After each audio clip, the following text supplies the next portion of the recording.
So, Jungs und Mädels. So, wenn ihr jetzt so im Regen fahrt, das habe ich schon lange mal richtig zeigen. Fahrt nicht einfach irgendwie über die Tollendeckel rein, über alles. Es gibt jetzt Sachen zum Schauen. Erstens mal, da kommt der Fußgängerstreifen links vom Fußgängerstreifen durchfahren.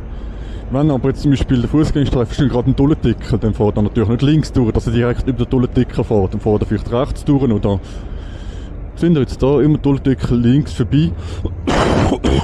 Sorry. Also es kommt ganz drauf an, wie die Strassenführung ist.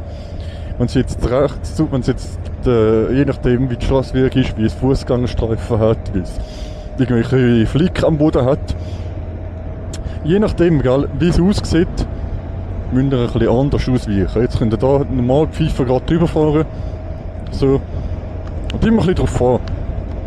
Aber wichtig ist, dass ihr euch im Auge behaltet. Wenn es regnet, ist einfach, sind die Tollendeckel wie Glatteis, sind die Fußgängerstreifen wie Glatteis. Ich übertreibe es jetzt ein bisschen, es ist nicht wie Glatteis, aber es ist einfach nicht, man sollte schon nicht drüber fahren. Weil du kannst auch rutschen, wenn du Pfeife gerade drüber fährst, ist einfach, das sollte man einfach nicht machen.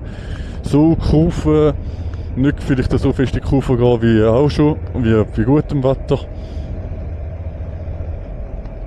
So. Da sind eben die Flicken, die ich gesagt habe, ich weiß nicht, ob die gut sind jetzt.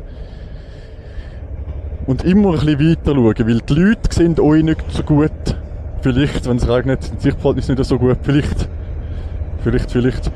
Ihr habt längere Bremswagen, also safe, ihr solltet da nicht voll auf Klötze gehen beim Regenwetter.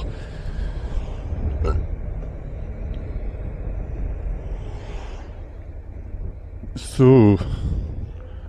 Immer gut schauen, schön vorsichtig fahren. Und eine kurze Lektion gewesen.